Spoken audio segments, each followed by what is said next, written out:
bracket earlier. Now we are at the North American, our first quarterfinal of the North American bracket here at the Valor Series presented by AT&T. It's going to be Allegiance taking on One Trick. Allegiance on the blue, One Trick on the red. Let's get it going.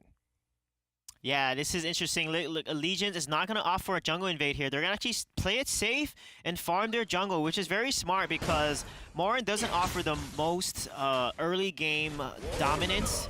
And that's a really smart play by Allegiance here. And One Trick is also going to go ahead and farm as well.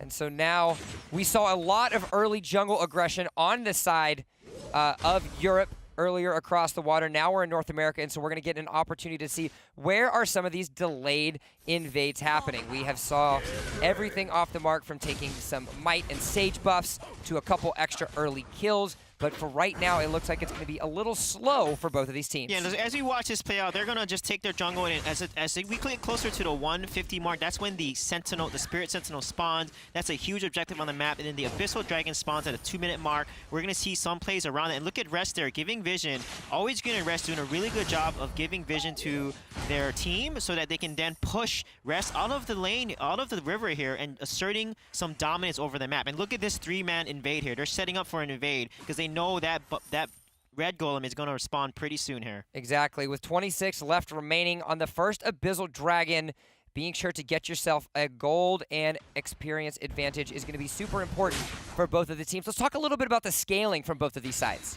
Yeah, Ryoma, you can see putting so much pressure on Wonder Woman. He's very strong in the lane. Rocker is supporting him, and they're trying to get a kill there on their Wonder Woman. Let's see if they're able to do that. And I think there are. Oh, no, not quite. VAR is very low, but look at that rotation here by Allegiance. And just as you say it, KO is going to get the KO, taking down Valor off the mark immediately. That's going to allow 4 members to be on that bottom side. The Wonder Woman is down. She doesn't have that at her disposal. Rest is just going to go in and keep the members zoned off of that Abyssal Dragon because they want that extra gold for themselves. Yeah, you saw that. They gank Wonder Woman in lane, and then they push the Dragon. They rotate forward down. This is very clinical play by Allegiance here. You can tell that they're practiced. They've been scrimming. What a nice execution from them. Very textbook. You know, you want to take the Dragon once you have an advantage, and that's exactly what they won the Dragon lane and then took the Dragon. Getting yourself these early leads are impeccable and the most important aspect of getting yourself ahead in Arena of Valor. As we shift over towards the top lane, we can see the next level side of rotation. Sleepy on that Liliana. As you mentioned, Liliana, or we mentioned rather, being one of the newer heroes to grace the Antares battlefield. Sleepy definitely has proficiency despite the new release. Yeah, exactly. And I like how Sleepy is using the fox form along with the human form because when she switches back and forth, the cooldowns are reset and up for the different form. Each form has a different ability for the first and second ability. So the more often you use it and you switch back and forth, the more damage output you have to clear the wave or do damage to your enemies. And look, right there, Sleepy just used the fox form. He's going to switch back to human form pretty soon here and be able to poke again. Great little effort to get themselves a poke and force a member of One Trick back to the base. As we are rounding up on the 3.5-minute mark, 7.5 to 6.7k gold. Allegiance over One Trick. The next decision to be made is securing these neutral monsters. We have had so many games turned outside and on their head because of the extra resources that those neutral monsters provide. Yeah, exactly. You can see that the AOG is a certain dominance on the Bat Sentinel side because they know the Spirit Sentinel is going to spawn soon. So they have their heroes positioned in that river to make sure they have map control so that when it spawns, they're ready to take it immediately. And so now as we come up on that 4-minute mark, this is where that Spirit Sentinel is going to spawn and make his presence known. Meanwhile, we're going to have MTS go to the top lane. We've only seen one Zuka today over on the European side, but it definitely seemed like it was an early priority for Team Allegiance. Yeah, it looks like on the bottom lane, we're having a huge fight here, 4-on-4. Really nice rotation by Team One Trick here to basically block that aggression, that aggressive rotation. But then now Allegiance is prioritizing the Dragon lane again because they want to win the Dragon lane and then exert pressure to secure the Dragon. And One Trick needs to contest this. And this is where we might see our first big battle of the time. Abyssal Dragon is down to 15 HP, but it's going to be Rocker that ends up picking that up for Team Allegiance. MTS is going to try to zone it. He has the mobility to jump over the walls while the rest of his team picks up the kills. That's going to be 3 kills in favor of Team Allegiance. And just like that, they secure themselves the second Abyssal Dragon, a double kill going over in the hands of KO. Yeah, very nice play there. You saw the Reiki shot. That does thousands of damage once it gets leveled up by Liliana in her fox form. And it travels for, it follows the target for 5 seconds. So Wonder Woman did a really good job running away from it, waiting for it to disappear and not taking the damage because it can literally take half your health in one shot.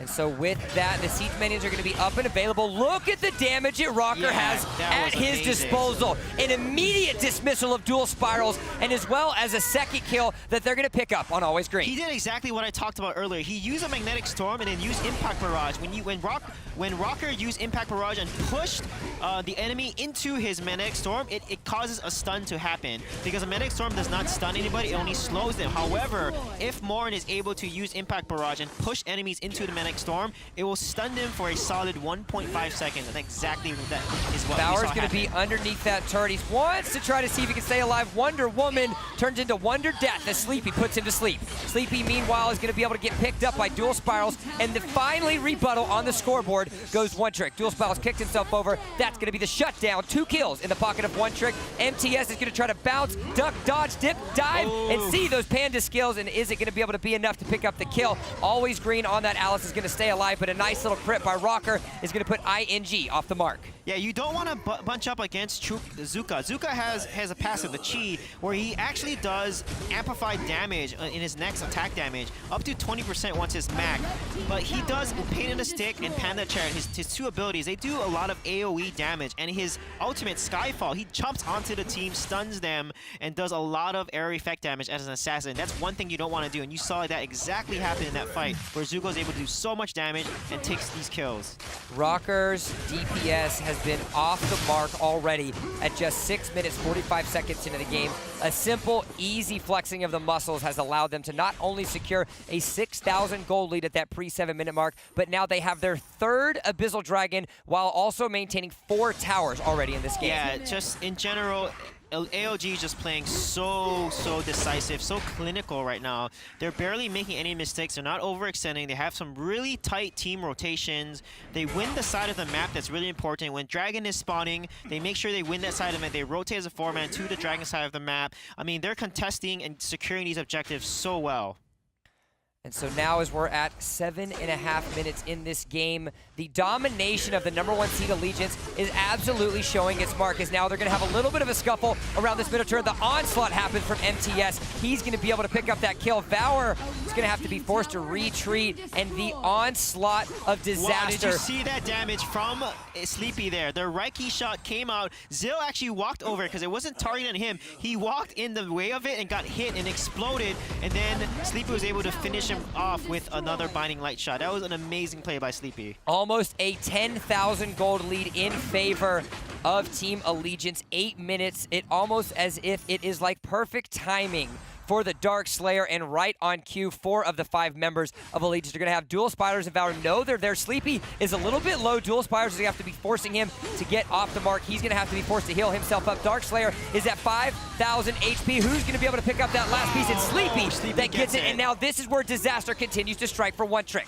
2 members down below, 3 left remaining. They're going to have to force to disengage, but not everyone can get away as Valor goes down again to Sleepy. Wow, that amount of damage, and Sleepy being able to secure that with Liliana's Shining Light hit. That was such a beautiful play by Sleepy there. He's playing Liliana really well, really aggressively, switching forms when he needs to, jumping in as the Fog, doing a ton of damage, and being able to contribute to a lot of these team fights here. And you want to talk about the team fight prowess of Allegiance. It has been all on the backs of their carries. The top high ground turret is going to be down. That's 2 or 3 of them. But it doesn't look like they're going to need the 3rd, because they're just going to clean up the members of One Trick. They're going to change their focus down onto the core. And sub 10 minutes, 9:15 on that timer, Allegiance takes down One Trick. Yeah.